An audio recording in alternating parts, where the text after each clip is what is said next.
First of all, the first thing is Christ Jesus was not created,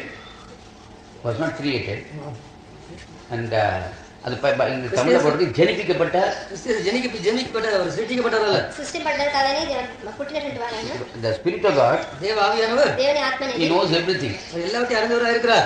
உலகத்துல என்ன இருக்கு, என்ன வச்சா எப்படி உண்டாகும்னு he knows from beginning to end all his plans. தொடக்கத்துல முடிவு வரை திட்டம் எல்லாம் தெரியும். ஆதியிலிருந்து அந்த வரைக்கும் சங்கல்பம் தெரிஞ்சினார். The unseen God had a thought.